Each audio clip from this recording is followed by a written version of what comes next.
Hey guys, how's it going? Welcome to She Speaks Bravo. I'm Emily.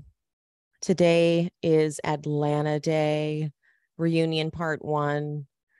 Nice and light for a reunion until we got into Marlo's package. And then not so light. Not so light.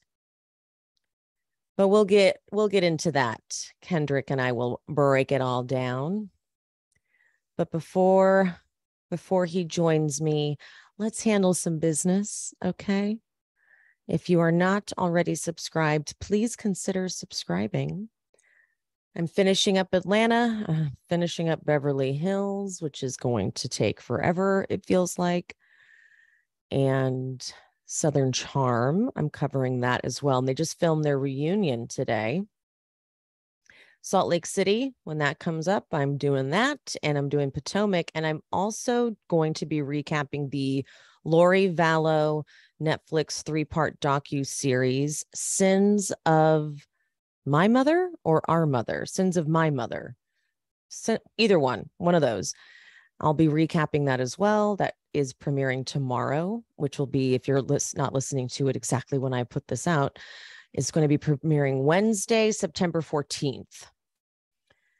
I'm assuming Netflix is releasing it all at once. And I'm also going to be recapping Real Bling Ring. And if you're not familiar with that story, it's about early 2000s when those wannabe celebrities broke into all of these celebrities' houses and stole their clothes and wore them publicly.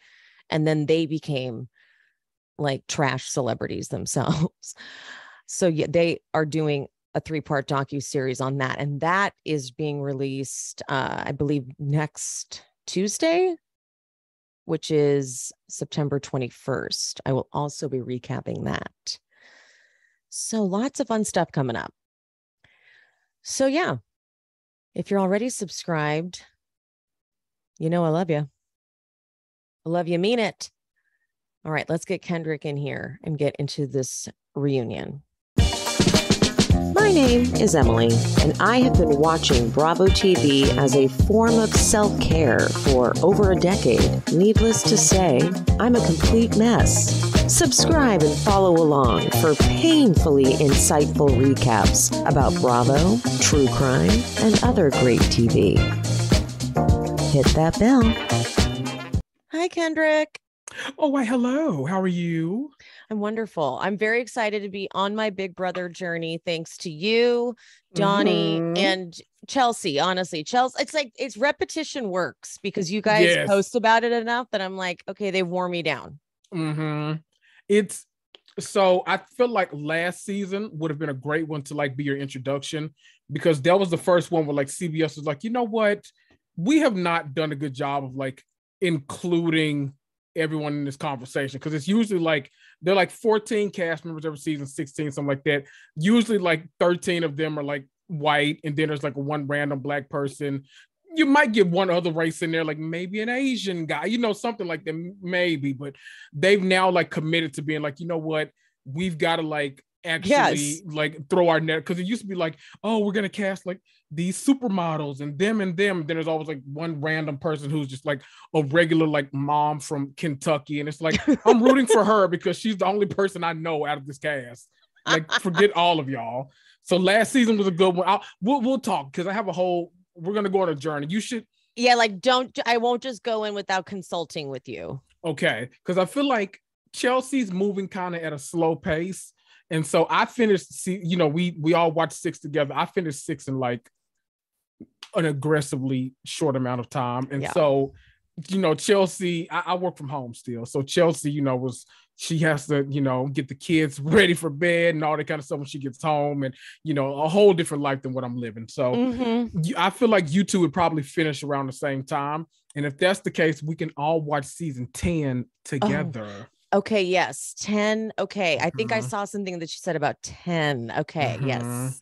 Yeah, no, I binge shows embarrassingly fast too. So I got on a Better Call Saul Trip. So I tried to watch it. I tried to watch it like right when it came out, but I didn't like seeing Saul as like a down and out character. I loved the character on Breaking Bad who was like, hey, I got it all together. Hey, And so I get that they were like, this is his origin story, but I was like, I'm not ready yet. I am not ready to see him like struggling. So I could not get into it. I just wanted to, I wasn't prepared for that. And so I watched it. That's a show you have to pay attention to. Too much stuff happens silently. Like if you were looking down, you don't know that a lot of things are actually happening. And so when you look up, you're like, wow, he's dead. Right. It's like the Game of Thrones, like that and House of Dragon. It's like if you like accidentally like look over and like, oh, what are you doing down there? You've like missed an entire murder and death plot. It's like a whole like you're like, wait, what happened?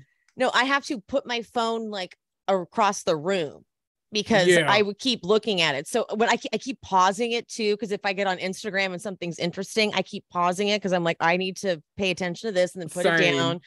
But I'm already on season 4, episode like 7. How many episodes are there about a season? 10. Because I haven't gone on the journey yet. Okay.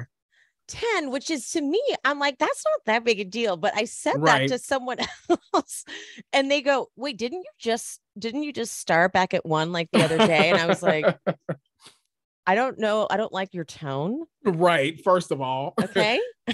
I don't like what you're implying. And yes, I did just start again the other day. Okay. Boom. How about that? Because I get to the point where I can't do anything else until I get caught up. I don't know. It's like, so I'm like, I'm kind of freaking myself out because I need to like have the blind shut so I can see it because it's all so dark. So I'm like, so now I'm like in a dark room like all day long trying to watch Better Call Saul. I'm like, Emily, you need to get out of the house. Oh my God. So are you watching House of the Dragon? I can't remember. I'm going to start because you and Kaya convinced me. Oh my God. Kaya said, when Kaya said, I was so mad at Game of Thrones. I can't tell you how. Same. That was an insult to us who had been watching for years. That whole last season, I was like, what did they guys, did they cut your budget? What the fuck happened to you guys? Everything was bad. Like the character, it developed too fast. It's like, you took all this time to make 6 episodes. Why? Like you could have stretched this out over 10. You could have given us 3 or 4 other seasons. Like, what was the point of this? I don't understand. It just, none of it made sense. So I don't know. But because Kaya said that even though she was mad, she still likes House of the Dragon. Yes. That's all I needed to hear. I'm obsessed with it. Me and her both. Like if she watches before me on a Sunday because like I'm doing something, she's like, go home right now. Like stop what you're doing. Watch the episode. It's so good. Like I've loved every episode so far. It reminded me of like why I was obsessed with Game of Thrones in the first place. And so it's yes. And plus it focuses on our favorite people. Like I was a Daenerys guy. Like that was my girl. Like, okay, yes, we love Jon. We love, yada, yada, yada, of course. But she was that girl. Yes. Beyonce track 1. She was that girl. Yes. And so I love me some dragons, some Targaryens, all of this. So that's how they really got us in, because had they focused on anyone else, we would have been like, okay. Oh my God, imagine it was like John's. Ooh, what is that? Oh my God. What was that? My dog just kicked so and it made the sound bar come on. Oh my God. That just scared the crap out of me. Oh my God. Dear Lord. Everyone, that would have given me a heart attack too. That would have freaked me out too. I'm so jumpy. It was like slow jazz music too. Like, what is happening? You're like, what is the origin of that? Right. It was just too much. Oh dear. This is why I keep water next to me. I don't have my water. That's a bad sign right there. When I don't have my water. I'm gonna pause it so you can go get your water. Okay, Kendrick has his water. We're back. And I didn't realize that Kendrick was unaware of the fact that Sheree Zambino, for anyone who listens to my Beverly Hills recaps, you already know this, but he didn't know that Sheree Zambino posts on Instagram asking for donations to her Cash App and she leaves her Cash App and her Venmo. So she'll give her, she'll do her like a word on today.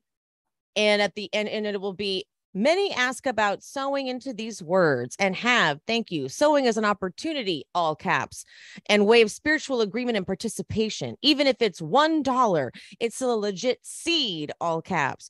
Remember, you reap what you sow. No sowing, no reaping. Let's get into agreement and grow together. And then here's $sign Sheree Zambino, Cash App, at Sheree Zambino, Venmo. What is it going to? She's very much bordering on like scam artist preacher energy. Oh dear. Oh dear. Oh dear. Oh dear. Okay. Yeah, I don't know if I need to see her back next season. I don't know. Oh no.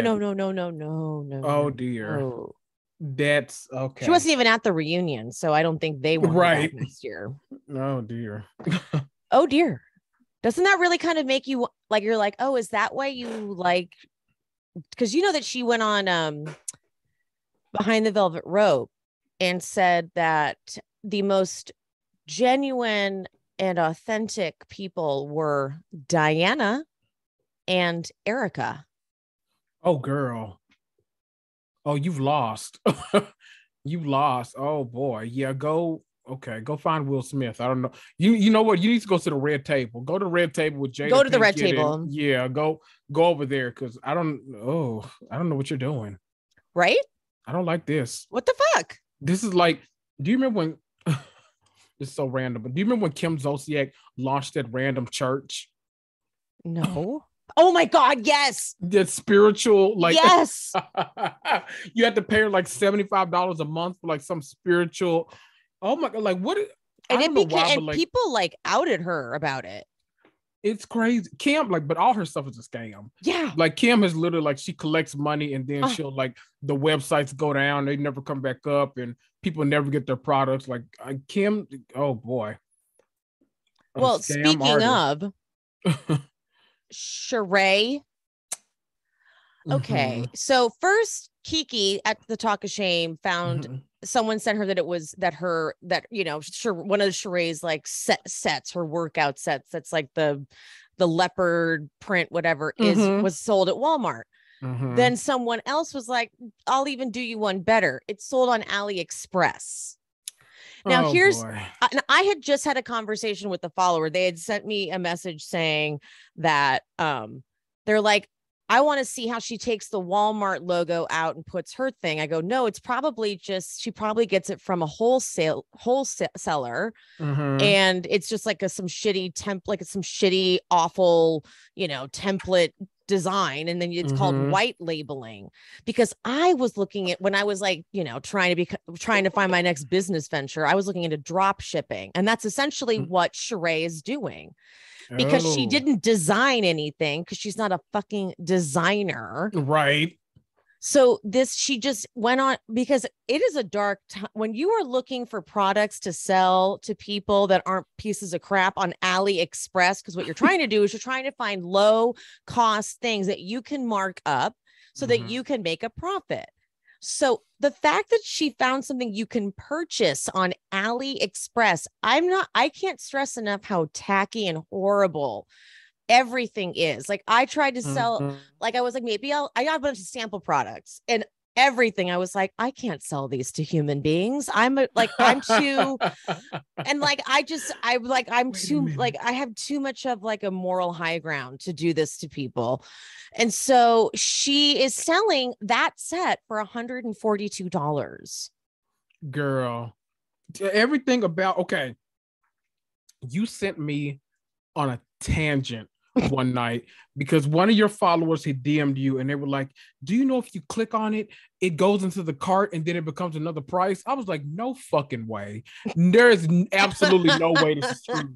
I got on there. You don't even have to make it to the cart. When you're on, like when you click on apparel, like everything pops up, whatever, you click on the shirt shows like $82. When you just click on it to view it, once you get to that page, $144. I'm like, wait a minute. Like this is Sheree is running the biggest scam that I have ever seen. Like, are you kidding me? Did you also see that thing I posted, how it said free shipping? The minimum was like $490 for free shipping. Yes. Someone else pointed out that actually, like, because there's like little like icons on the screen. One of the icons says $150 will get you free shipping. So it's just like saying whatever, like spend 100 to get free shipping. But then if you were to put 150, it would say, actually, no, it's $490.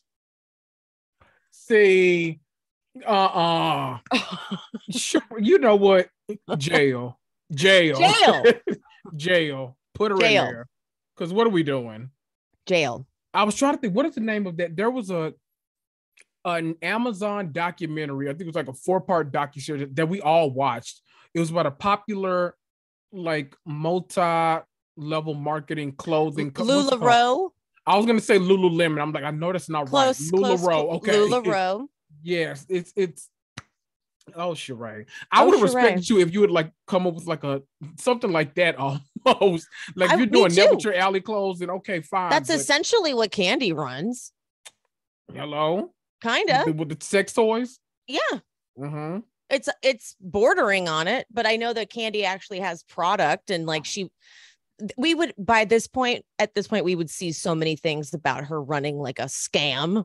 Right. You know what I mean? That people would be, and people love that Benjamin Kandi way too much to like for it to actually be wrong. So So I need to buy some of that. Actually, I need to support Kandi. We both need. I know we need to like look around the site, because Yeah. I'm feeling you. Yeah, like then what are we doing? Duh. Because Kandi knows what she's doing in that department. I was like Googling. I'm like, what's the best? What am I thinking? Right. Kandi knows. Miss Burris. Speaking of Kandi, look at these segues. Do you see these segues? Ooh. Look at this. This is like the Renaissance transitions right now. Yes. Because nothing like those. Okay. Oh, the first time I listened to that album, I was like, I was driving, and every single time I was like, was this a new song? Right. Yes. Oh my God. I had my good, see, I only like around like when I go like running and so like I just put in my like AirPods or whatever. I put on my good like those big Sonys that like cover like half your head, looks like you're wearing like a helmet. I put those on to listen to the album. Oh my God. The most amazing experience. It felt like I was at the movies. Oh my God. Experience. The pure honey into summer Renaissance transition. Yes. I listen to it once a day minimum. More like 7 times a day, to be honest with you. My favorite transit, because I'm something about, I'm a Virgo. So when I Plastic Off the Sofa is my song, and when it goes in the Virgo's groove, oh my God, it's just everything. You're right. A little slow clap for that moment. Yes. But speaking of Kandi, Kandi has opened a can of worms today. I think we're about to start seeing a whole lot more Carlos King stories come out. So if you missed it, Kandi was doing Speak on it, but she was doing one of those live ones where people were like writing in questions, and someone wrote in, are you and Carlos King still cool? Or do you have a relationship? Or what is your relationship? And she was like, nothing. We don't have a relationship. No, we are not cool. And so Kendrick and I have I have been asking Kendrick, like, what do you know? Like, we don't understand what this relationship is, because we know there's tension, but Todd and Carlos have a show together. Is it a new show? It premiered in 2021. Okay. So it's fairly, and they announced they're coming back for a second season. So it's happening. See, I wonder if maybe that's been in the works for a while, and I believe so. It was supposed to happen like years ago, like to the point where like I think the premise of the show is like they get like either old R&B singers or like people that used to be in girl groups. They like put them together in a house to like build this like album. First of all, it is the most amazing season of television. Like, it is so good. Like, what's it called? It's called The Encore. Encore. Yes. Oh my God. I don't know if we were following each other at that point, but when that was on, I was obsessed with that show because it was so good. Do you remember that group? Oh, Cherish? wait. I remember you talking about it all the time. Yes. You were talking about the encore all the time. Yes. I remember now. Do you remember that group Cherish? That's about Sweetie Drop. So 2 of those girls were twins and they were on the show. When I tell you they were the 2 messiest people on, oh my God. It was to the point where I was like, Atlanta says that they're trying to rebuild like this cast. Put them on it. Like take both of them and put them on the show. So good. So that's just a plug. Y'all watch the show if you have time. Go check it out. But all that to say, this show I think initially was supposed to happen years ago, like so far back to where I think Farrah Franklin from Destiny's Child was gonna be on this show, but I think Matthew was like, oh no, you're not. And I think he got involved somehow and that got kaput. So no Farrah. So because Kandi does reference in this. So, okay, let me tell the story better. So Kandi goes on Haus of Aaron, who he's big time. He does all the big interviews with everybody. And he says, look, my people have been asking what the hell is happening with you and Carlos King because of your speak on it answer when someone asks about your relationship. You were like, we don't have a relationship. And she said that after season 9, she thought, you know what, let's actually make a movie about Escape and how we came up. And then and she was talking to some director friend of hers and he was like, oh, someone's already making that. And it turns out Carlos was already shopping around a project about it. And you don't need the rights to do it because she's a public figure. They already had done behind that, but not behind the music, but Unsong on TV1. Okay. Unsong. Yep. She even called it behind the music too. She was like, whatever. I knew immediately what she was talking about too, because I watch all the unsongs are so good. They're like behind the music. Like they get on there, like the artists get on them, because behind the music, sometimes it's just like people around them that are telling the story about them. Unsong is them in the chair telling their story, and like sometimes group members hate each other, so they get them in a chair and like someone else is off a scene. She's like, that bitch lying, that ain't what happened, let me tell you what really, like that kind of. So it's like, oh, okay, get the popcorn, like this gonna be good. Okay, so because of that, Carlos had the ability to just make the movie, and it really hurt Kandi because she's like, he never even told me. He had asked Mama Joyce if she would be willing to sit down to answer some questions. She not telling her what the project was, so she felt it was just all very sneaky. Kandi at the end of this is crying. She's so hurt. She's still so hurt because she's like, this is my story. I can't believe, he would do that. And it really just painted a whole picture of it, because I'm not kidding you. I was going to talk about it today. I was going to say, you know what? I'm starting to think that Carlos King might have been the one that told Phaedra that Kandi and Todd. That's what everybody assumed. Because if you don't know, the rumor about why Phaedra has been so tight-lipped about, what really happened with the whole drugging incident and why she is that Carlos King supposedly, allegedly was the one who said to Phaedra, Kandi and Todd said they were going to drug Phaedra. And that was what that was what happened. And that's why Phaedra can never, ever, ever say what happened. Ooh. However, that's not what happened. Right. It's this, and Phaedra is still super shady because even when she had an opportunity on Girl Strip to say it, she's like, well, we'll never know. I'm like, well, you can say it right now. Right. You can clear it all up, but okay. Just say it right now, but okay. No. All righty. So you just made it up. So we still are just going to assume you just literally made it up because you wanted Portia to. Okay, got it. Yep. We get it. So that rumor can be put to bed. Now we can tackle this. But then, so Kandi doing this then opened the door for Kendrick. Now you take it from here. Oh God. Okay. So I want y'all all to know that this one we're not going to believe, and I'm going to tell you why though. Okay. So for all of you love and hip hop fans, specifically Atlanta, the early seasons with K. Michelle, Rashida, and, Erica Dixon, all of them on there, Jocelyn Hernandez, all of them. The first season, like the second half of the season, the most kind of polarizing storyline was that K. Michelle had basically told the world, she did like this like one woman play, and she told the world about how she was physically abused by her ex-boyfriend and all this kind of stuff. He was a music producer and how he beat her like viciously to the point where like she bleed out and like that kind of stuff. And so Rashida came to the show and she talked to the other girls afterward, and she was like, I'm having a lot of trouble, like, you know, kind of reconciling this because the person she's talking about is married to my best friend. And of course, she was talking about Toya, who, if y'all don't know, God, let me paint all the straw. Toya is like Tiny's best friend, who was Kandi's best friend. And, you know, like they used to have a show together, Tiny and Toya. She used to be married to Lil Wayne. She's Regine's mom, like that Toya. So this is what she's talking about. She had a husband after Lil Wayne. His name was Memphis. And he was like this super big time producer, like produced tons of songs you heard on the radio and stuff. So everybody knew who he was. That's who she was referring to, because he used to publicly, you know, be with K. Michelle. Nobody, like, you know, knew that, no one knew if this stuff was true or not, but K. Michelle stood 10 toes on it. They ended up going to court about this. So there's all kind of legal documents, and like he was found, oh God, don't have me lying, but it got to the point where everyone believed K. Michelle because the stuff that was coming out in court was like damning evidence against him.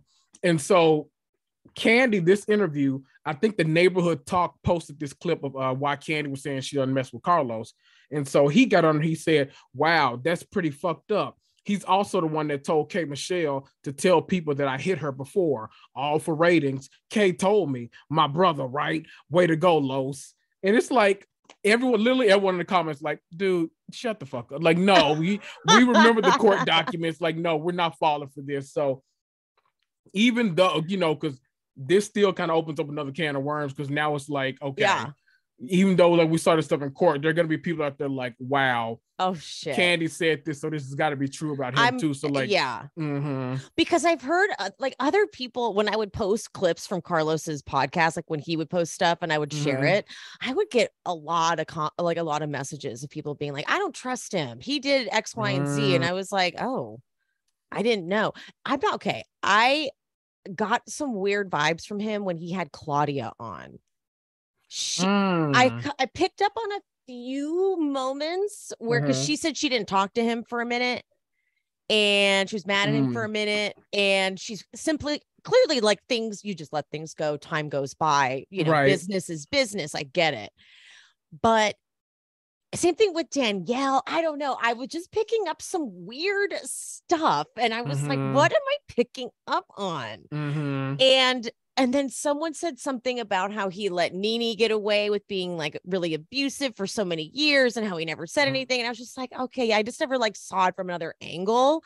And the fact too, that he was right about the seating chart. I remember when he predicted the seating chart and we were like, what is he talking about? He hates Kandi. But then he was right. Yeah. Because it is this whole thing. That's why, you know, Kandi has a ton of fan pages out there, if y'all don't know. And you know, I love a lot of them too. Shout out Kandi Bear's fan page, love that account. But she has a lot of fan pages out there, and so like I would always see stuff that's like, man, he hates Kandi so much, he would always say this and that about her, and I never picked up on it. I thought it was just like him being, because you know, he would talk about a lot of the cast, so I never picked up on it. I was just like, I don't know what they're talking about. I never caught on to that. And so obviously when he was saying like she's going to be sitting on the end because like, you know, Sheree and Marlo, they'll be right there. But I was like, I don't know, Kandi's having like her best season, but he ended up being right. So I was like, that's weird. But obviously too, I think it should be, you know, kind of pointed out that I think the current producers on the show came up under him. So like, that's why he was so confident this is going to be a good season. Cause like he knew like the cast and stuff that were going to be on there. So he was like, okay, this will, you know, this is going to be a great season because I trust them to produce an actually amazing show. Oh, and they did. And they did. Well, let's get into it. We've gabbed. I know we've been gossiping our asses off. We have gabbed and gabbed. Okay, they're arriving to this reunion, and did you see Drew run into the door on her way in? I've so done that too. Where the way she did it, where you just like run into it, then you have to look at the door like, hey, Right. Why would you do that? Where'd you come from? And like you can hear the cameraman be like, it was there the whole time. Like, yep, that it's was there. the door was there. Nothing happened. Didn't move. You just ran into it. Right. She's so Drew. It's so Drew. Oh my so God. Drew. I love how she's on the phone with Dr. Ken. Dear Lord. He's doing nothing for her. And I love it. And none of these therapists are. No. I feel like I've watched a good week of like reality shows, and I feel like every therapist that has popped up has just been like, not want to say trash, but not. I don't know if I would hire them. I don't know if I would trust them with my secrets. You know what's crazy is that Candace's mom has any clients. Right. But I think she said her practice was like flourishing as a result of the show. Mm-hmm. I'm like, I'm sorry. They watched that and they're like, she'd be good. That's how it ended. The craziest shit. Opposite. Right. It's weird. I was so uncomfortable when Andy went into Sanya's dressing room and did the bop, bop, bop because it didn't work. Nah. First of all, whenever he dances or anything like that, I'm like, stop it, please stop it. But he did and even Sanya like recoiled. She was like, okay, you're my boss, right. So I'm gonna be laughing with you, but I'm uncomfortable. Mm-hmm. Very weird. Don't do it, Andy. No, stop no it. more. Mm-mm. Marlo, though, she's clearly going to be like she's setting the tone. She's contrite. Mm-hmm. She's sad Marlo. She's baby Marlo. She's read the comments online, so she's like, let's adjust. Mm-hmm. And she's like, I'm about to get ripped to shreds if I don't keep it together, Marlo. Mm-hmm.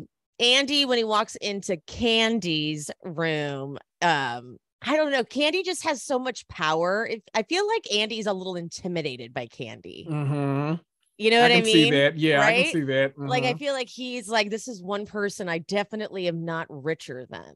Because I feel like I don't know if I've ever known of an instance, probably just because Kandi's usually not in the wrong in a lot of situations either. But like, I feel like we never see him come for Kandi. And I feel like, I don't know if it's like mutual adoration or like what it is, but I also feel like, because I feel like it's when, you know, a lot of people just feel like he'd kind of not show favoritism. Well, yeah, he kind of showed favoritism toward Bethany in New York, and I feel like it's because Bethany is like his friend, like right, that's his friend. Oh yeah, girl bod, like that's, you know, everything. So, you know, that's Miss Skinny Girl. So I feel like he has sometimes on Watch What Happens Live, especially. There are moments when I almost feel like embarrassed for the housewives that are on there, because I'm like, it feels like he's talking down to y'all so much, and y'all are so like desperate to be on TV that you'll never say anything about it.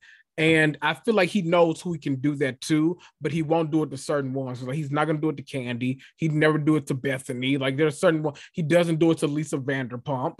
Like, it's always certain housewives, and I don't know. It's very, like, I feel like he respects Garcelle a lot too.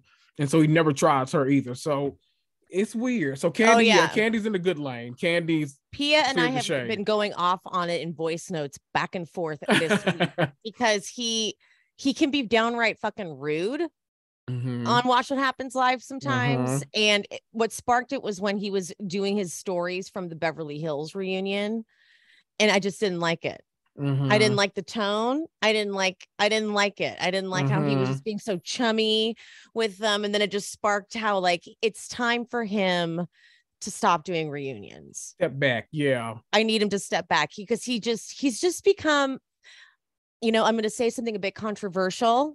No offense to anyone out there that falls in this category, but he's an older white gay man. He's a little dated in a lot of the stuff he does and says. And at this point now, he feels like he can treat people like shit. Yeah. And it's like, you can't. Okay, dude? Yeah. You can't. And he needs some sensitivity training on a lot of shit too. Yes.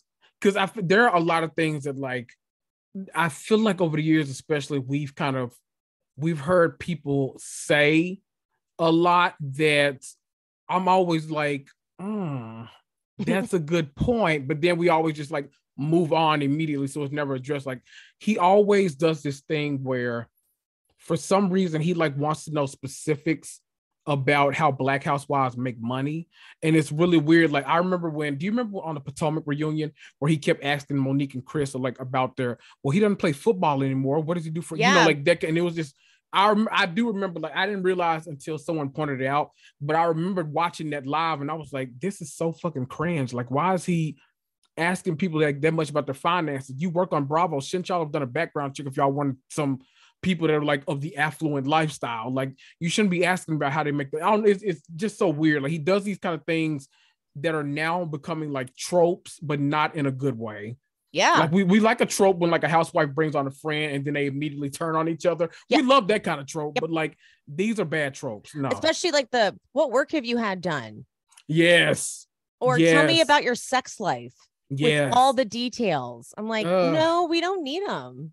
Dude, I don't need you. I don't need you asking them their sex life stories. Weird. Like, it's so uncomfortable. And again, like when he is at the Atlanta reunions, we will see it a few times. It at times becomes offensive when he like doesn't get what they're talking about because it's just a culture thing. I'm like, okay, Andy, you just don't get it, and that's okay. You just don't fucking get it, okay? Right.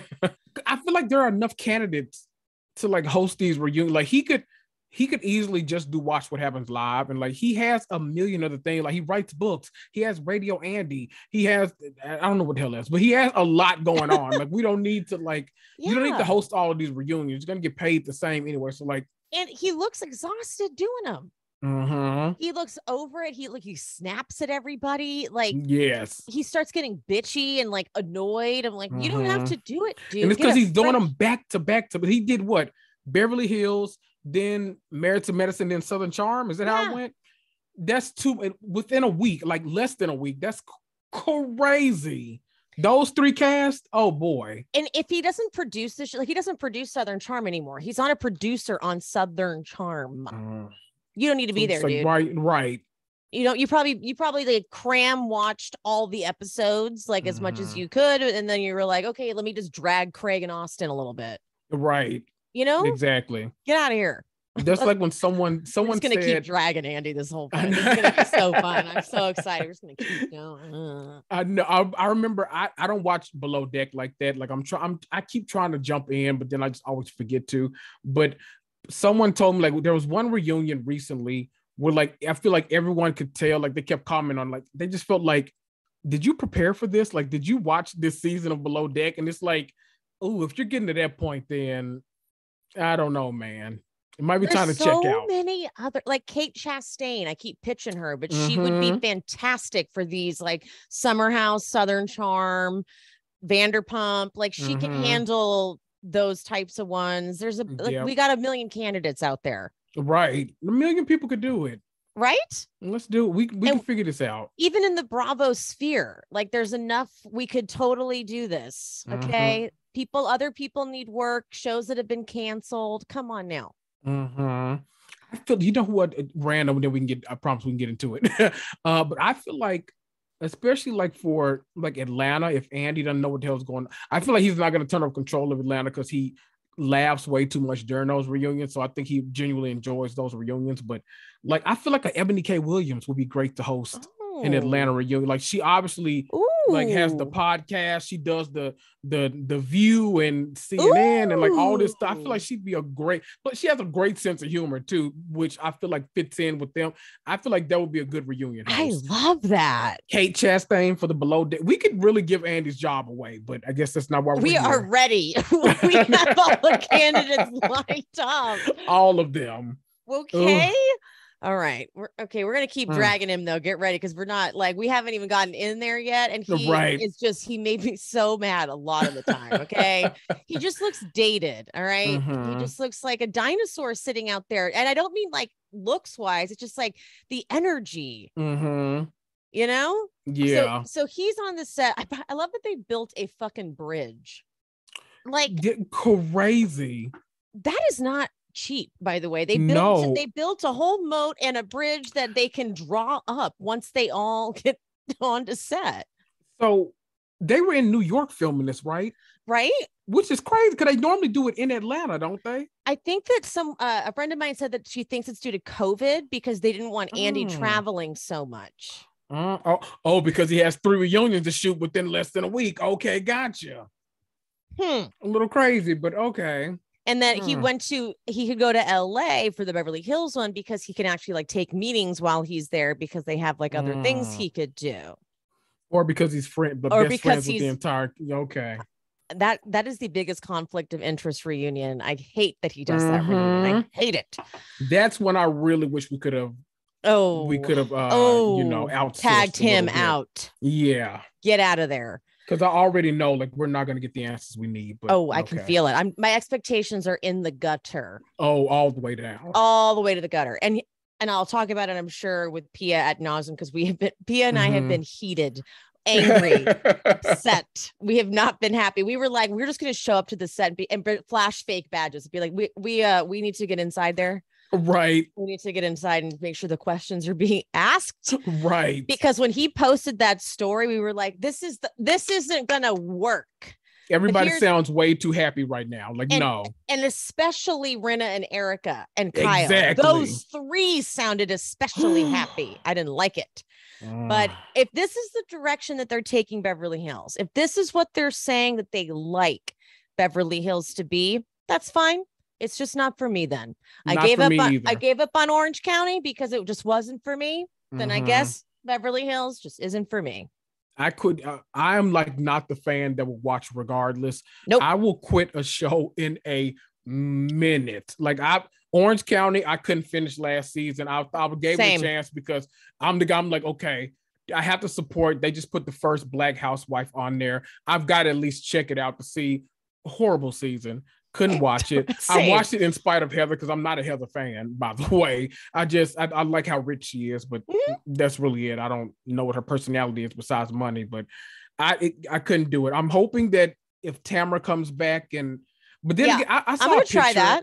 I'm going to try it. Somebody posted a picture though of the cast and I was like, ooh, this excites me in no way. It was like 4 of them, 5 of them out somewhere. And I was like, oh, I am not looking forward to that. Don't need that back. I don't know. Not sure. So if this is just what they want to do with Beverly Hills, okay. I've got Potomac. I've got Atlanta. I can move on, you guys. That's fine. Because if this is what if this is how you like it, you've told me what you're about. When people show you who they are, believe them. Believe them. Believe them. Got it, fuckers. Yeah. I can't believe they didn't know the seating at all until they got out there. They usually get like a chart backstage, right? But they were like, "No, this is more fun." Like Drew was genuinely shocked when Andy said she was about to sit next to Sanya. She was like, "What?" She's like, "Okay, come on, friend." Yeah, Drew did a great job. I'm sorry, guys. Like, I know not everyone likes Drew, but you have to give it to her. I'm sorry. She had a good time. She was laughing. I can't when Marlo sat. Okay, look, Marlo and Sheree sitting next to Andy. It really confused me. It really did. Like, it confused most people. Yeah, and like when he does the hi everyone, oh hi, whatever. And when he says Marlo and Sheree, like Marlo's first time as a peach holder, and Sheree is back after all these years. They cut over to Kenya's face, and she makes the right face, and it's just like, are you kidding me? Right. Like, Kenya knows, like Kenya does not like being not next to Andy. She knows. It's like every time she's like, okay, next season. Yeah, next season. Yeah, right. You asked for it. You asked for it. Fine. Next season. Got you. I honestly, okay. So I didn't hate Marlo being there. I expected Marlo to be in one of I did too. Close to Andy, because honestly, I'm sorry, don't shoot me, people. I'm just a messenger. It was her season. Like, she was in the forefront of everything going on, but I fully expected Marlo on this side and Kandi on that side of Andy. Like, I truly did. If not Kandi, then maybe Kenya, just because she's the most like power player and has the most conflict with Marlo. So that would have been good. But I mean, I think Drew being in a second seat makes sense, even though Drew had a fantastic season. I think it was a second seat fantastic season to where She gave us a lot of like armchair laughs and a lot of, this kind of stuff. But I don't think it was always forefront with her, but she was just like the ancillary character that we love laughing at for her drama. So that made sense to me. But I agree. Sanya being on the end made sense too.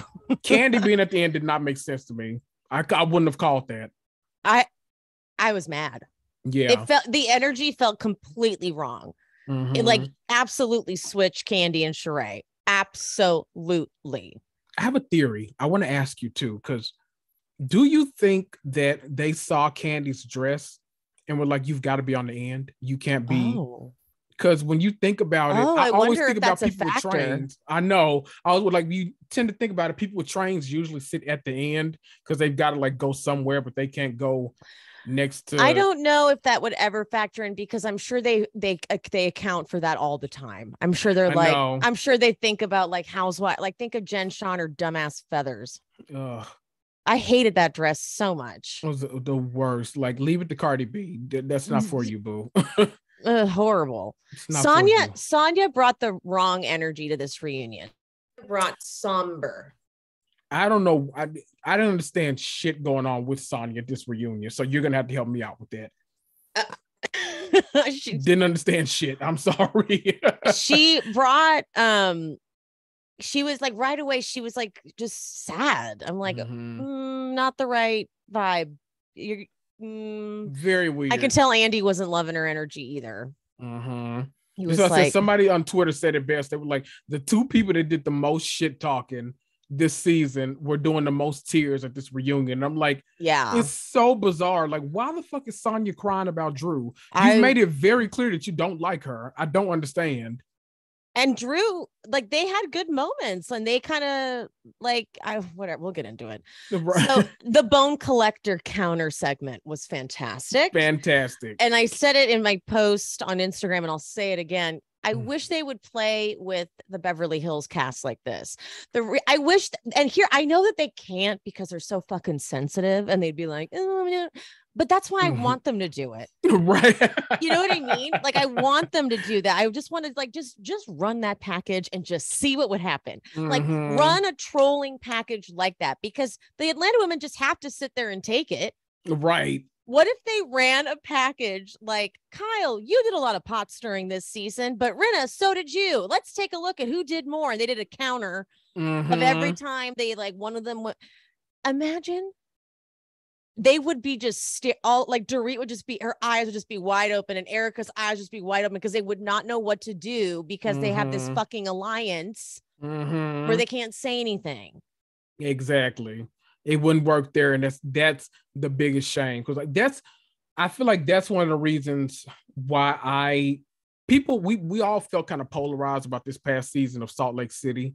And the reason why I didn't enjoy it personally, I feel like every time I watch, I feel like there's just like this big black cloud over Salt Lake. And I'm like, this is so draining, and just like, not like, I love like a drama filled season, but like, I love it when there's as much fun mixed in it. That group of people in Beverly Hills, I don't know if they know how to have fun. So it's not fun for me to watch. And I like to have fun when I'm like, I work way too hard. I like to have a little fun when I'm watching my TV. So I don't, that group you couldn't do it with, and that's a shame, and that needs to change. And that is what we really did used to get with early Beverly Hills. I miss Kyle and LVP when they were friends. They were really good besties. They were good, fun, little like rule breaky, silly friends, but that's long gone. All right, so Andy asks Drew a viewer question. He goes, did you bring any bones with you? And Drew like tries something with Sheree, and Sheree actually does like a good outmaneuvering of this moment. So Drew goes, Sheree just left some bones, so I gave them to her. And Sheree just goes, stay stoked. She goes, I left some bones. And I was like, ooh, that was the right way to play it. And so then Drew doesn't know where to go. She's like, you had your chihuahua doing your dirty work, so I gave her bones. And Sheree just goes, And then like the birds, they keep cutting away to the birds. They do. It's so random and weird, but it's like, hilarious. You could tell they underestimated how loud those birds would be, because there are so many clips where like they couldn't cut the birds out because they were just chirping that loudly. They were like, we didn't think that they'd be that loud. There's probably like 4 birds there. Right. They literally built the most beautiful set like in Housewives history, but gorgeous. Like literally we maybe should have done some fake birds. I don't know. Just empty cages or something. I don't know. I agree. But then, so Andy tries to ask another question, but Sheree keeps going. And so Drew doesn't even hear. Sheree's like, you just couldn't handle Fatum. And Drew goes, oh, I handled her. And Sheree goes, nope, you kept running. And Andy goes, did you even hear what I said, Drew? He's like, oh no, I didn't. No, I didn't. So then Angie asked Sheree, did you know the bones Fatum collected about Drew and Ralph before like they got all into it? And Sheree's like, no, I didn't. I thought Fatum was not going to repeat it, because honestly, like, I don't think Ralph is gay. Like that's, and Drew was like, okay, question. What was Anthony to you? Okay. What was Anthony to you? And Sheree goes, hey, you know what? Why don't I call Anthony? And I love Andy's like, please don't. Right. Andy, now that's something he's very consistent with. He hates phone calls at the reunion. But you know, when he did allow it, when Bethany needed to call the daughter and although that was a really powerful phone call. You just reminded me. I was like, oh, forgot about that. You know, I love a reunion. I rewatch reunions like all the time. When Atlanta I can't find anything to watch, I'm especially. Like, oh yes, love that. I forgot when she made that phone call. Mm-hmm. And Luann was so pissed. So pissed. I think Jules brought up something that she wasn't supposed to. Because, you know, what I just pulled the other day, because I was pulling weird clips. When Luann, the very next season, she see Dennis and Bethany go to an event together, and Luann's like, so Dennis, how did you two meet? And Bethany's like, are you kidding? Like, you know how, no, Tinsley's like, but you know how they met. Right. And Luann's like, no, I don't. And Bethany's like, last reunion, don't you? And Luann goes, oh, but it goes so over her head that in her interview, she goes, well, I was just trying to make pleasantries and start a conversation. God. She is so, Luann. Okay. Like, I can't even get into that. That is a whole other black hole that I will go down. I can't even start that one. God, just, oh my God. I cannot. Okay. So Drew, this is the only accolade I'm going to give to Sanya. Drew, because she's sitting in front of Sanya, right? So she gets a good one in. She's like, you know, Sanya doesn't have a mind of her own, and she gives her the cold shoulder. She's like, you know, she's like, oh, she's a runner, like whatever. And I was like, how is Sanya going to recover from this? How is she going to recover from this? Because that made me laugh out loud, literally, when Drew said it. She was like, you don't think I have a mind of my own? She said, no, you're a runner. Yeah. Brilliant. I was like, Sanya, you're fucked, because when you're when you're behind someone and they can give you like their back, like but she doesn't go. And she said, we've been on this earth the same amount of time, and you've only been able to accomplish mediocrity at best. Okay, you get well done. I will give you that. We'll give you that one. That is the last thing, unfortunately, that you got, Sanya. I do root for her, but it wasn't great. I need a second season out of her. I need to see how she progresses as a housewife. Yeah, I'm intrigued. I hope they bring her back, because Andy looked not too happy with her. So because usually reunions are like an audition for the second season. So we'll see. But I hope she comes back, because I see potential. Yes. All right, the Sheree's package. Oh Jesus. Oh Jesus. Andy's like, okay, but wait, you know, if I go on SheBuySheree.com, there's nothing on there. She goes, because it's going to launch at the season finale. How convenient. And he's like, I'll be able to go on there and I'll be able to buy something. She's like, yes. Now, nothing we saw on the runway can you purchase. No. None of that is available. No, nothing there.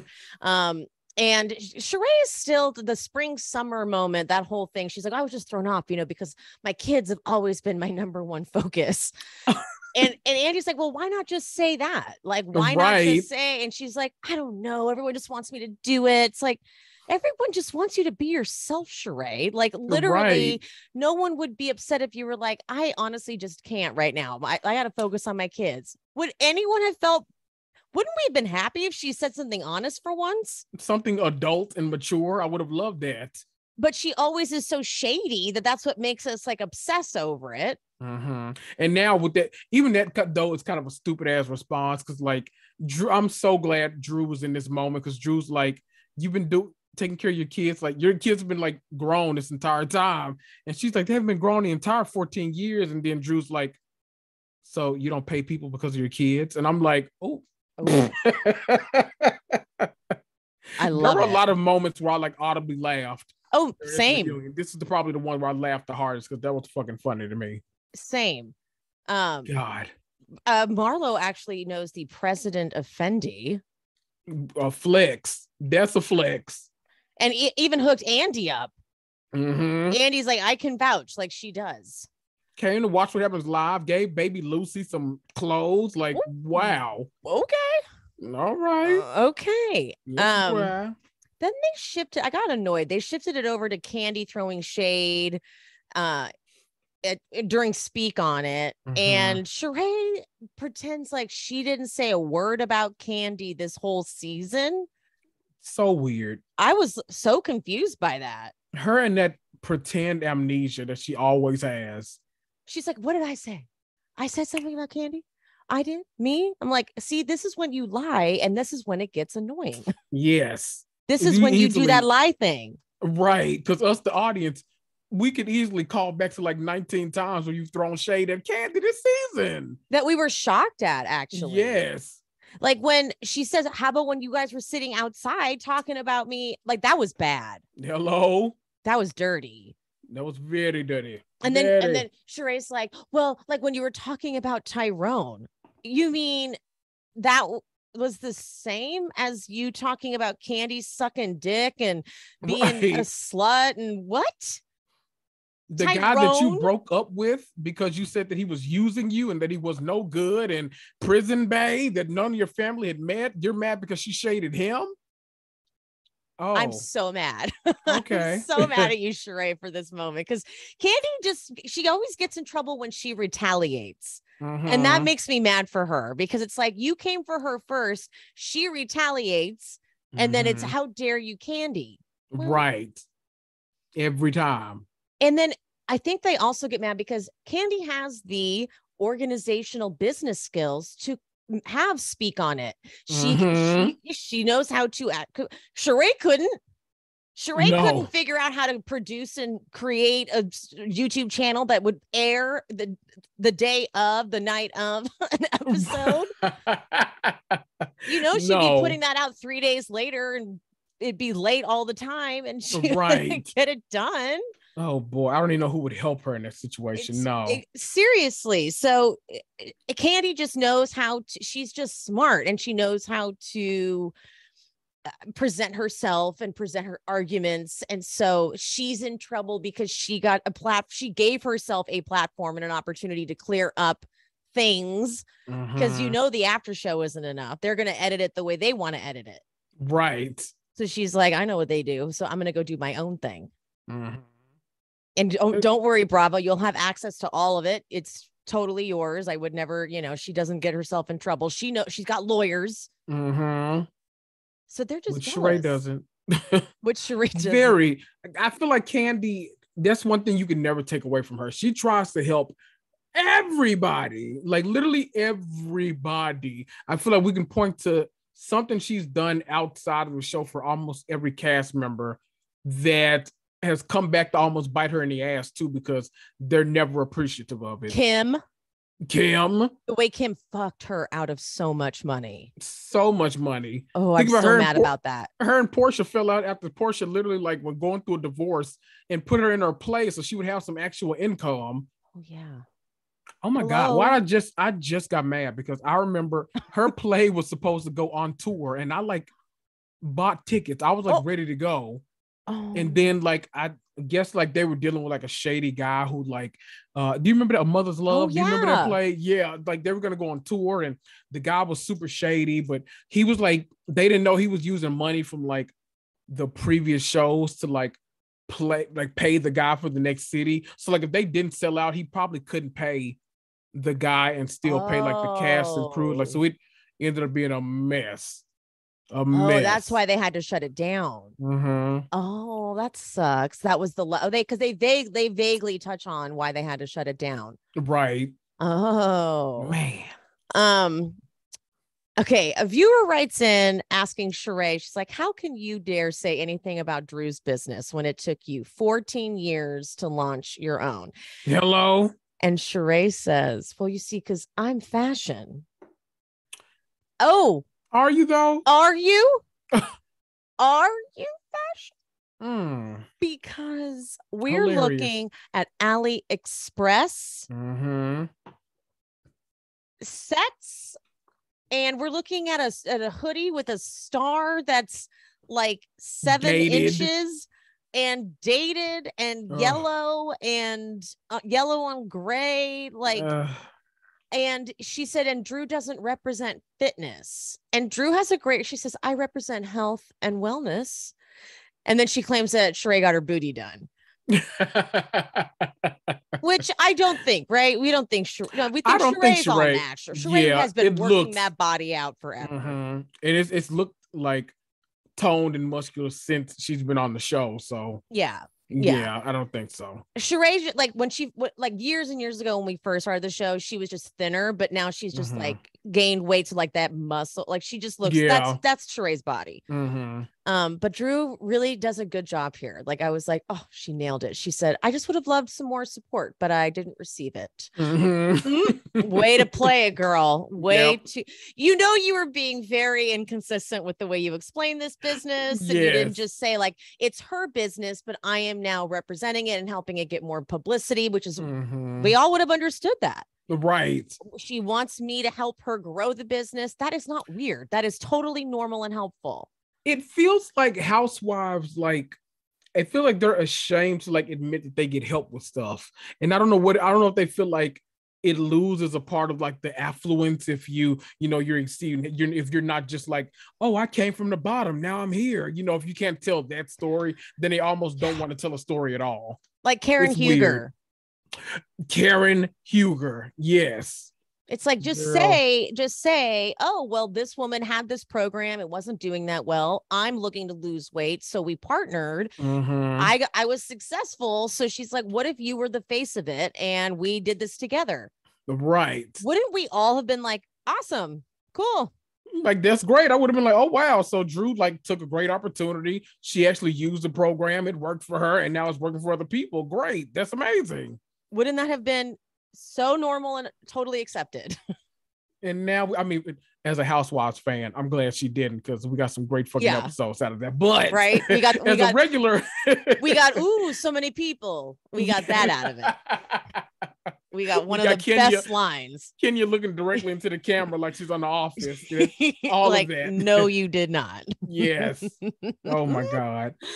Then we get the viewer question. Sheree, are the rumors true that you don't pay your bills? And is that why projects always take so long?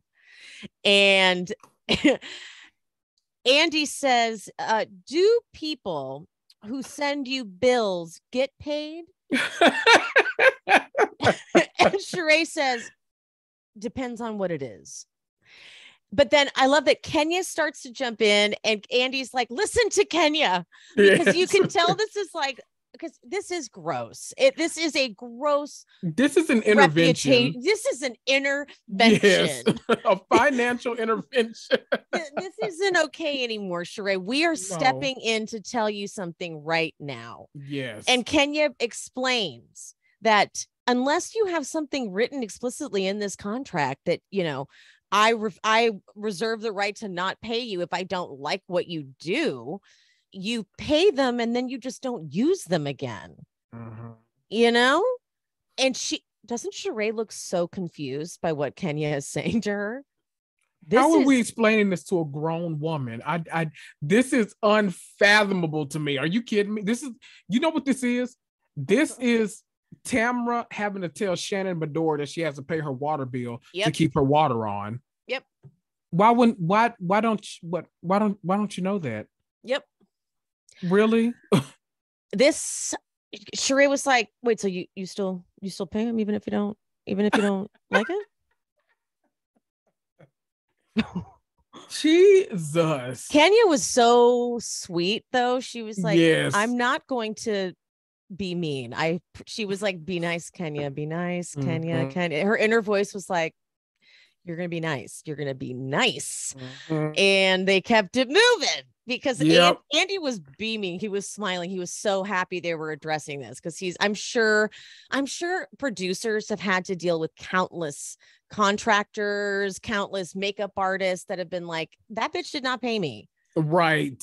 And they're like, I'm sorry. Like, maybe they've even had to front a few bills because they're like, oh, let's just pay it because we feel bad. Who knows? I'm completely making that up, but I don't know. We had that whole episode talking about how they're like her trying to get the models on camera so they'll make the show so that Bravo will pay for it. So I'm sure she does that kind of shit all lot when she's on the show. That's probably why she only lasts 4 seasons every time she's on here. It's kind of like, okay, they can't afford it anymore. We've more than contractually filled our obligation to you. Come back in another 4 years and we'll try it again. Maybe she's learned how to like handle this. Maybe she's taken some E. Cornell classes or something. She's actually learned this. Like, I don't know. This really was an intervention, though. They're like, we are stepping in. Okay. They asked Kandi, why do you use off? This part confused me, and maybe you can enlighten me because I was confused by this. Okay. Why do you use off-camera stuff to talk about people and shade people and throw them under the bus on Speak On It? And then they show this example as proof, and all it is her saying, where'd the money come from for She by Sheree? Where'd the money come from? Am I missing something?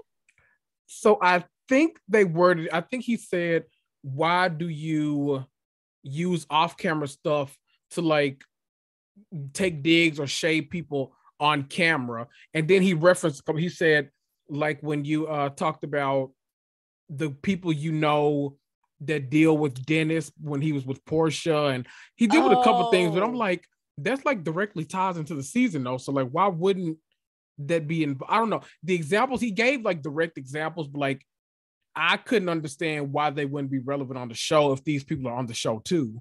It's like, it doesn't make sense. Like, it's off camera tea, but like, I mean, it's made it to the blogs. Why not talk about it? Y'all talk about every damn thing else. Yeah. I just felt like they were really trying to act like Kandi's Speak On It was just something so late. It's like what you said. They're trying to act like this is Dr. Heavenly's YouTube channel. It is not even close to that. Not even. Kandi literally gets on there. Heavenly gets on hers for the sole purpose of starting shit. Kandi gets on hers to respond about the things that these people say about her. Yeah. Point blank, period. She might bring somebody on shit about her. Yes, they do. So she has the right to talk about it. Marlo, now this is where Marlo takes it to a place that looks so stupid. Yeah. So stupid. She goes, Todd is the one. She goes, why were you saying you helped me? Todd messaged me out of the blue. So weird. And why would I ask you about shows when you don't produce? And she keeps acting like she's like, you bring it up every week for no reason, that you helped me. Why would I go to you? You don't produce shows. She keeps saying this over and over again, but she looks like she knows that she doesn't know what she's talking about. Like, she looks like she knows she doesn't know what she's talking about, but she's trying to like be bold. And finally Andy steps in and he's like, well, she pitches shows all the time. Right. Kandi's had like 98 Bravo shows. Like, what do you mean? Like, the fact that he steps in and does that, it's like, you look really dumb right now. Like, she that's what she does. Like, right. She pitches shows because then she's a producer, and like, then that's what she does. And so Kandi starts doing that thing. I hate when Kandi gets to this point because she screams, and like, I just feel like I want to make her, I'm just like, don't let her get to you that much. But she's right. I can only imagine though, like, when the way she stuck her neck out for Marlo, to have Marlo then be like, you didn't do anything for me. I can't even imagine. Like, I cannot even imagine. That would boil my fucking blood. To know that you had conversations and you had contracts and you had a show and you had it all lined up and have to be like, what are you talking about? You don't help people.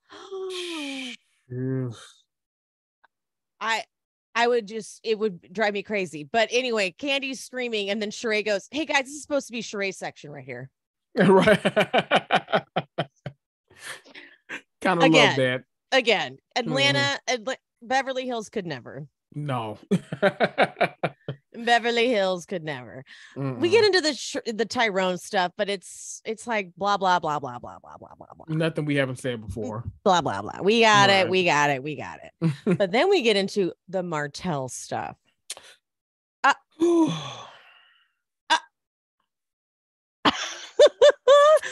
I like when Andy goes, what does he do? And Sheree goes, what does who do?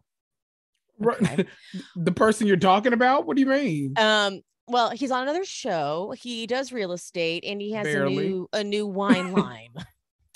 Okay. And then a viewer, why would you get with him after what he did to his ex-wife? Do you ignore red flags? And Andy, what did he do to his ex-wife? Kenya. He cheated multiple times. Cheated. And then the last one, he had a baby. She said it twice too. I don't know why she felt the need to say it twice. She's like, I'm not sure if the audio picked that up. The last time he had a baby. Did you get that? Yes. Let me get to my microphone. The last time he had a baby. Did you guys Mike in the audio room, did you get that? Okay, good. Just making sure. Can I just give everyone a quick rundown of why Martell is terrible? Oh yeah. And why people are so like afraid about this? Yes. So for those of you that don't watch, it's all coming together. For those of you that don't watch Carlos King's show, Love and Marriage Huntsville, one of the stars of the main couples, I know it all transitions. Virgo's group, baby. So one of the main couples is Melody and Martell Holt. They've divorced now, but thank God. Thank God. So they started off like as this couple that like no one can break them up. They're impenetrable. But then it's like halfway through season 1, we found out there were tons of cracks in this marriage. Like he's been like caught cheating before and like all kinds of stuff. She was to the point where she was going to divorce him, but by the end of season 1, she got pregnant. So of course they stayed together because babies fix everything. So they stayed together, had the baby. Of course, nothing gets better. They stay okay for a while, but then she finds out at some point, I think during season 2, that he's still been in contact with this woman that he's been cheating with. I think they were on a road trip and she called the phone and Melody answered. She's like, who is this? And the girl was like, put Martell on the phone. So like with his wife getting like all kinds of attitudes, like that kind of stuff. And so they, obviously get into it. Melody finally decides at some point, like, no, this is ridiculous. And then that's when the blow comes of I'm expecting another child outside of this marriage. And so that's when it kind of like kaput, marriage ended. But then he does the thing that every true toxic ass man does. Now that they're divorcing or getting divorced, he makes it a point to go around to everybody they know, and he wants them to know, well, I wouldn't have cheated if Melody was doing everything she was doing as a wife and as a mother, and if she was doing this and doing that. So, of course, blaming his infidelity on his wife. Super gross, super toxic, always telling her, belittling her, and just very mind fuckery. But then, of course, off camera, begging her through text messages, please take me back. I want to be with you. You're the one I love, and all this kind of stuff. And then when they divorced, got right with the girl, and then of course now with Sheree. So very, very crazy. I love that the girl got on. I don't know. Did we talk about this on here? She got on social media, right?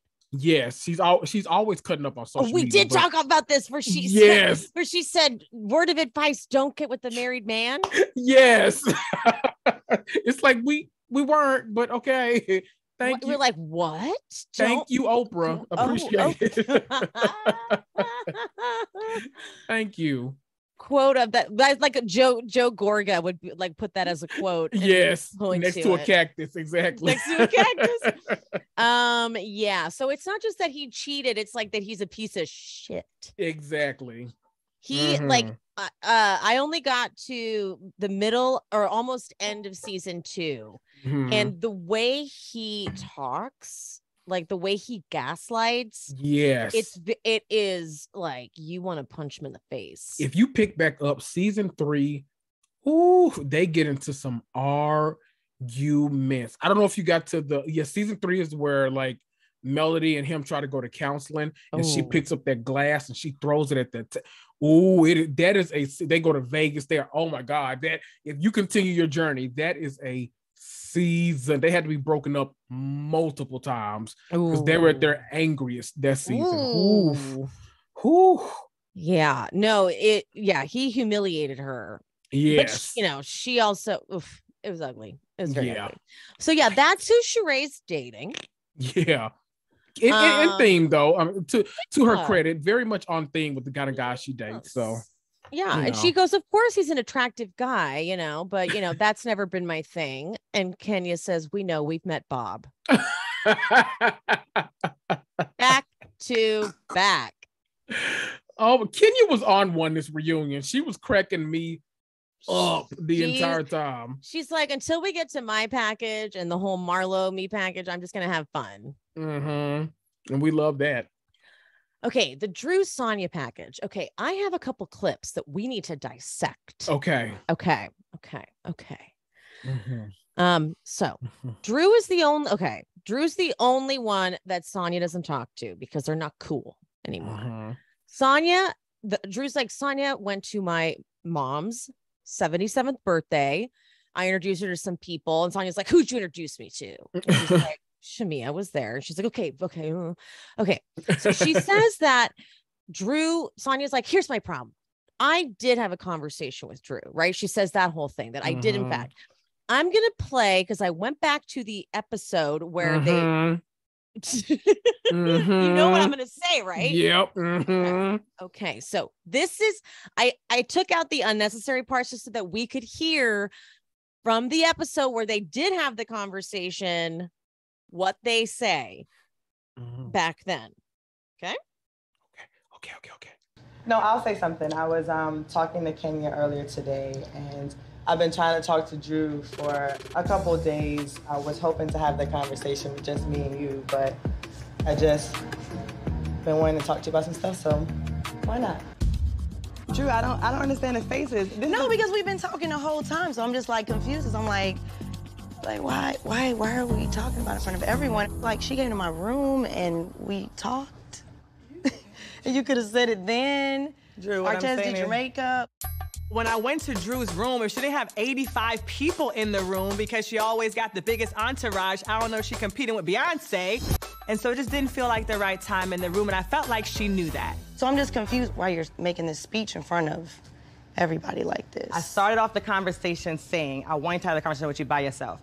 Then when Kenya said she wanted to open up the table, I felt, okay, why not have the conversation with you now? And I feel like the reason you've been getting into it with people is because you're not getting into it with people. You haven't been getting into it with people? You've gotten into it. Sheree had a moment and it's resolved. Listen, when I'm somebody's friend, I rock with them. And I feel like I haven't been able to fully rock with you because some of the stuff you're doing, I don't agree with. And so all I'm saying is, I came and picked you up when you had a car accident. We could have talked about this in a car ride. Drew, then okay. Well, if you don't want to talk about it now, but I just feel like you're trying, and I don't. You were just in my room earlier, and we was laughing. You don't listen. Okay. Had to lotion up after that. See, that made me a little ashy. Sanya. Doesn't that? Okay. But then in this one, she says, when Drew said I didn't say anything, Drew lied. Why are we talking about it in front of everyone? Like, she came to my room and we talked. And you could have said it then. I actually told her exactly the conversation. You did what? So you had a conversation off camera? Yes, is what you're saying. It wasn't. Do That not didn't lie, happen? Drew. Do No. not lie, Drew. In front of your husband and the makeup artist, I told you that I had a conversation with Kenya. I told No, you didn't. You said Drew, we're gonna talk. Drew, today you are going to be honest. I know, God knows, Ralph knows. Drew, you know I came to your room. No. And I told you, I said, I had a conversation with Kenya today about how I was feeling about you. I wanted to say to her, yo, when Kenya brings it up, because I figured Kenya was going to say something, I said, this could be an opportunity for you to say, damn, is that how I'm showing up to the group? And you could have a conversation. And she's like, oh, cool. I got on the couch and she blindsided me. And that's why I was stuck on that couch. Because like, damn, you act like the first time you're hearing this. Did that conversation happen? Do not lie, Drew. Do not lie, Drew. She came to my room. Tell them exactly what happened in the room then. That was actually on camera because there was producer cam. So No, there was no producer cam when I came and spoke to you. It was me, you, Ralph, and the makeup artist. I'm not gonna tell the truth, Drew. Am I talking? Talk. Okay, because I still don't know what the issue is. You came to my room. The issue is you got your betrayed my trust. Are you gonna let? No, I betrayed your trust. Yes, because you lied in front of the girls. You were Okay. different on camera and off It's too camera. much. And Drew, on camera, you overtalked me. You're There's not no gonna do it difference. today. Okay, I can't. Lies after lies after lies. Doesn't it just sound like she starts with one thing and then she goes to the next thing when that's not working? If Sanya were just to admit that she came on here with a preconceived notion, she's watched the show for 14 years, she knew whose friend and team she wanted to be on, then just say that. I would respect that a whole lot more. Just say I came in with preconceived notions. Me and Drew were only modest friends. You know, you got to kind of cover it. So just say we weren't the closest of friends. We were just, good acquaintances before this. And I didn't see the side of Drew. And it just, took me away. Say something to where none of this we believe. Because if you were stuck on that couch, you wouldn't have been confirming literally everything that she was saying. Makes no sense. And you said that there was no producer cam. We saw the producer footage in the room. Remember when you talked about the entourage, they literally went in the room and showed all of the people in the side of the room. And then why did you say that in your confessional that because there were the people there, you didn't have a conversation? Hello. And so this is Portia Williams level investigative journalism. I like this. I like this. So I don't, because it's the confessional, the Sanya confessional that gets me from that episode. You in your confessional said that you did not have that conversation because you could not have that conversation because there were too many people in the room. Boop. Now you're saying that you definitely had that conversation that God knows about. And now Drew betrayed your trust. That's what you're mad about? That she betrayed your trust? Weird. Nope. The tears I'm sorry. That's why I had to mention it. I'm like, the tears make no sense to me. I can't figure them out. Well, especially because, okay, so it starts where they talk about like the clout chasing, the accusation that she was clout chasing. And she's like, well, no, I wasn't. Because at first I invited Drew and she doesn't even have that many followers. But so if I was clout chasing, then she starts crying there. And she goes, you have to stop acting and start being real at some point. You're not cool, bro. You're not cool. And then, she's like, we don't have to talk about it anymore. And Drew goes, oh, we're going to talk about it. Andy goes, I'm over talking about it, to be honest. And then, of course, let me ask you a question. She's crying. And Drew, she has tears. I love Kandi's reaction. She's like, oh my God. Kenya's like, that's the same thing. Yeah. That's crying. That's crying. I had some people drop down in my comments and they were like, is it kind of weird that I understand what Drew meant in that moment? And I was like, wait, what does she mean? Because I did not understand it. I thought it was just Drew being Drew. So I was like cracking up about it. And they were like, well, I feel like anybody can kind of make those tears come, but she wasn't genuinely crying. And I feel like that was Drew's way of saying, this doesn't feel genuine to me. This feels like this is a stunt, and that's why she had that whole or is she an actress? That kind of moment. So I'm like, maybe I see that. I don't know. Because Andy goes, she's not a trained actress. She goes, or maybe she is, because she did pretty good with me. Well, honestly, though, this is Sanya, you're taking it too far. Let it go. What were you even to begin with? What were you upset about back then? Even because you're mad because she's confrontational with people. Super weird. Or is it just mad because you don't want to be unpopular? That's what Right. you're mad. It looks like you're mad because you're like, I don't want to be your friend because like, everyone's mad at you. It's so silly because clearly you were a fan of this show beforehand, and you know Right? how like this go. You know, somebody could be your worst enemy episode 1 and your best friend by episode 5. So like them fighting says nothing. Like it determines nothing about these shows. So you using that as like a way to like basically what it feels like to me, let's break the fourth wall completely. What it feels like to me is they needed someone to introduce Sanya organically on this show. And the only one that made any kind of sense was Drew. They're around the same age. Yeah. They, Drew has gone on this fitness journey. Obviously, Sanya is the most fit person on the planet.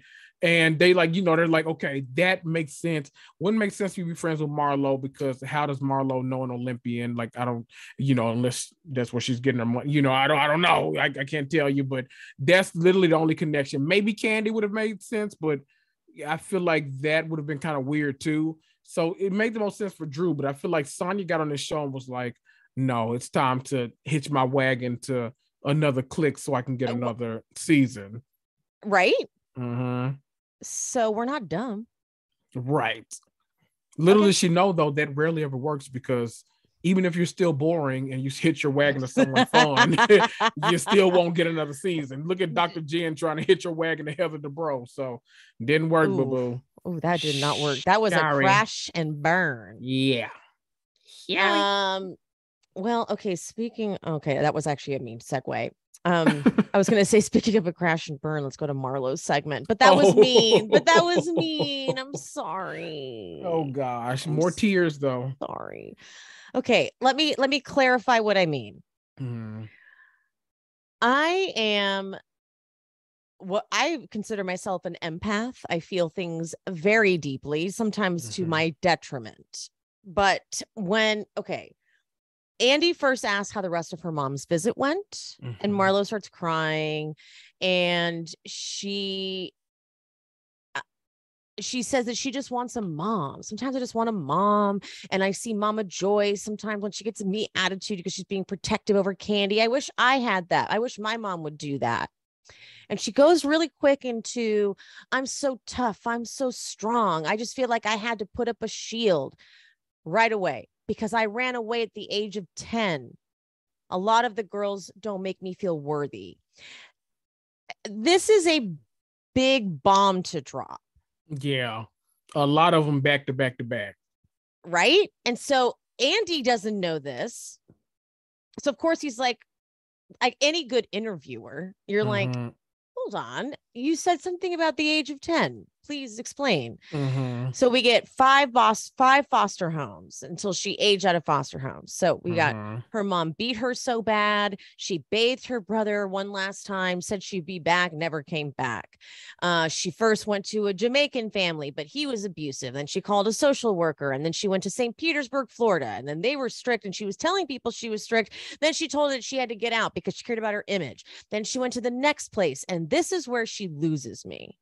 And this is where, she like lights up and she goes, and I thought this was going to be my home because it had a circle driveway.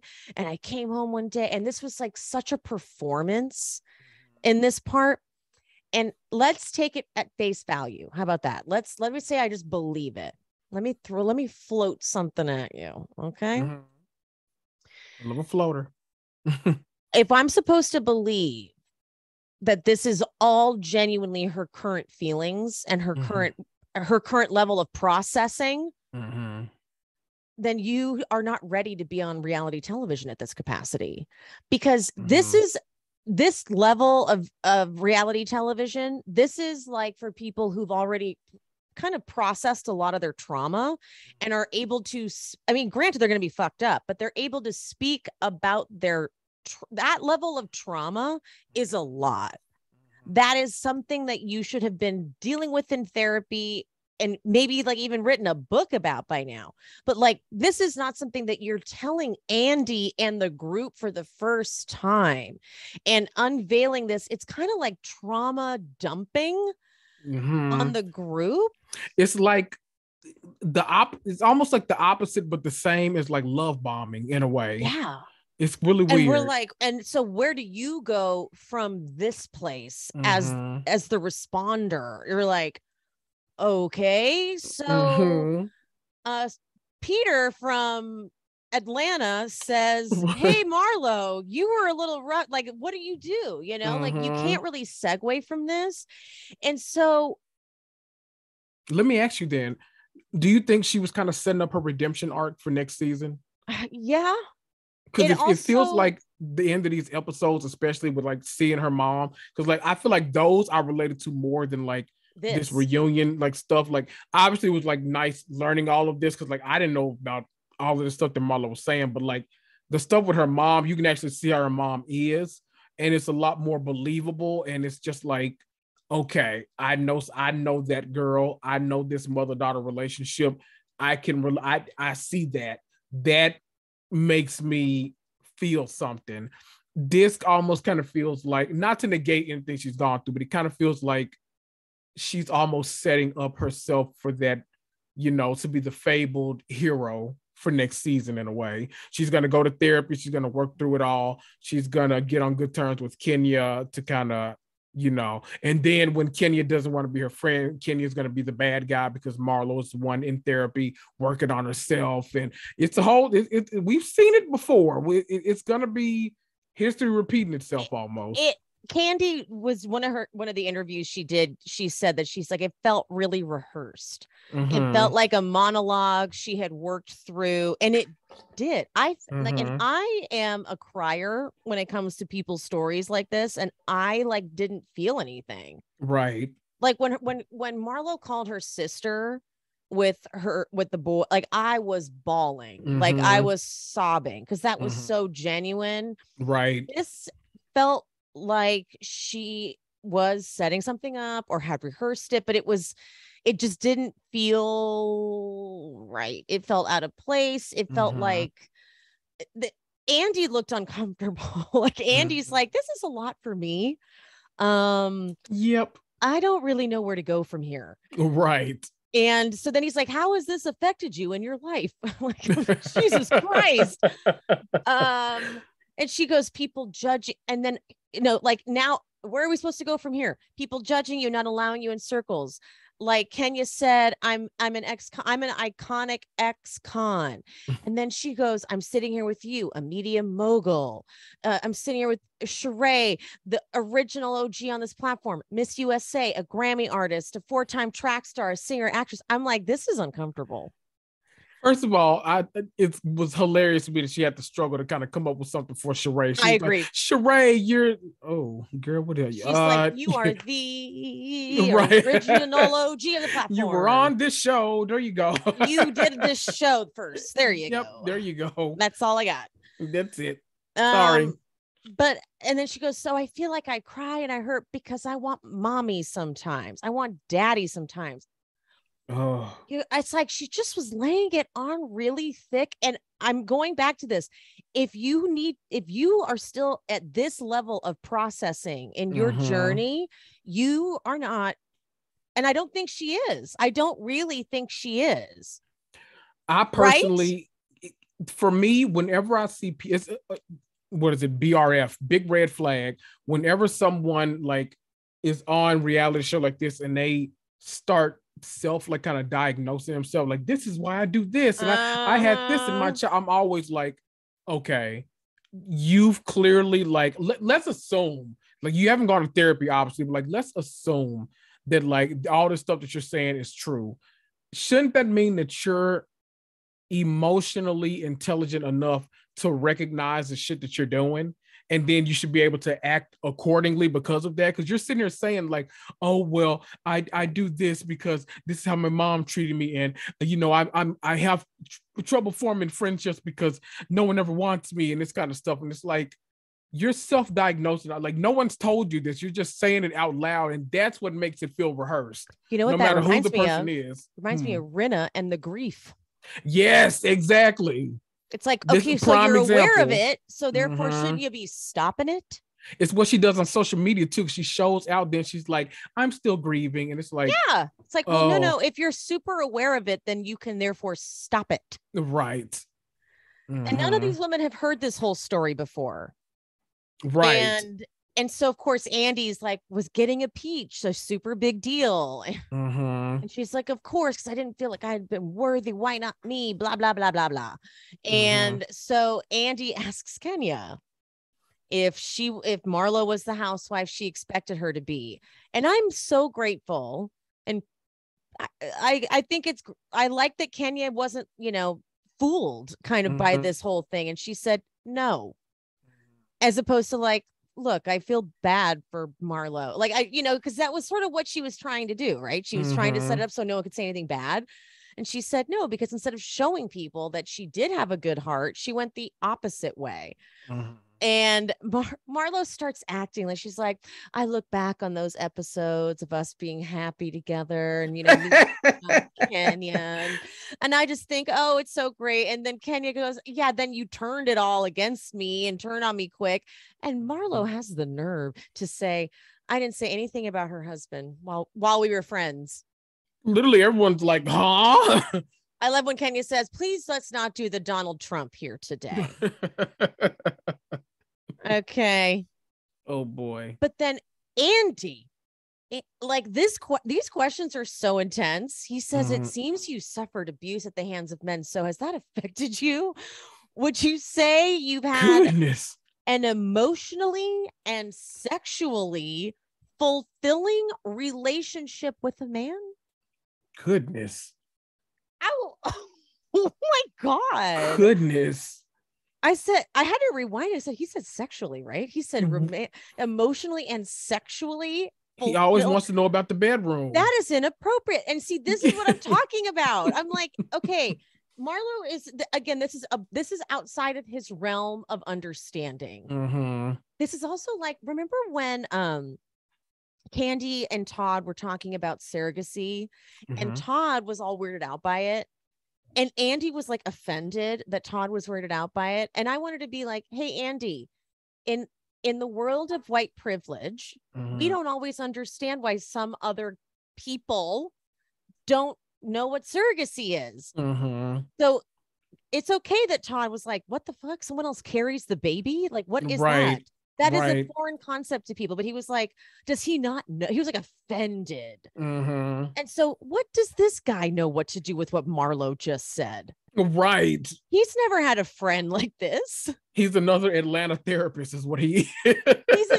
He's Dr. Ken. Yes, all he's over like, again. Let me ask you right now, have you ever had an emotionally and sexually fulfilling? And she says, I have not, because of the things that she has seen when she ran away at 10 years old. And, no one can even imagine the things I've been through. And then they want to call me a prostitute, but they can't bring one guy I've been with. But then they cut over to Kandi, and Candy's like, yeah, we can.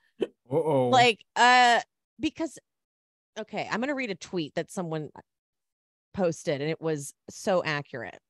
Okay. Marlo said, quote, I worked hard. Well, okay. Can we have some details about it? Give us the opportunity to give you your flowers. We all want to know about your achievements, how you became rich. It could be inspirational. Don't be shy. So let me ask you a very fair question. If you're not a prostitute, or you're not, with men for money, which I don't judge that. Sex work is the oldest profession in the book. Hello. And it should be legalized, because we're penalizing the wrong people in this situation. Hello.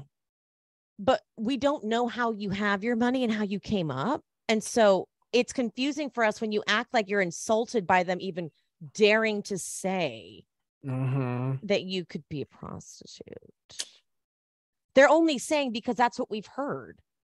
Because I want to be clear. I thought the whole dating billionaires thing, okay, makes sense. But when we weren't hearing any more about that, if you don't say something, my mind starts to wonder. I'm like, okay, Marlo's down there in Miami. I know how some stuff goes in Miami. I started thinking about like credit card fraud and like all this. Yeah, like so my mind starts to wonder. So that's one of the, of course, it's your business. You don't have to tell me if you don't want to, but my mind's gonna wonder imagination if you leave goes it out on there. and on. And they don't call her a prostitute. They don't. They just say that you date old rich guys because that's what it's not like they're not making it up out of nowhere. Right. Stop acting like however, I don't want to shame Marlo. She has come up, but we just want to know how. Right. It's just one of those great mysteries. We need to know. It's a solvable one. All right. Wow, guys, this is the longest one we've ever done. I'm sorry, Kendrick. Oh, it is. I know. I'm sorry. We had a lot. We gossiped a lot, like for an hour of this. So we veered. We veered. Wow. All right, guys. Sorry about that. We'll wrap it up. We will wrap it the fuck up. Kendrick, tell everybody where to find you. Of course. You guys can find me on all of the platforms, Apple, Spotify, Google, iHeart, all the places. Reality and Comics 2, hosted by me, Kendrick Tucker.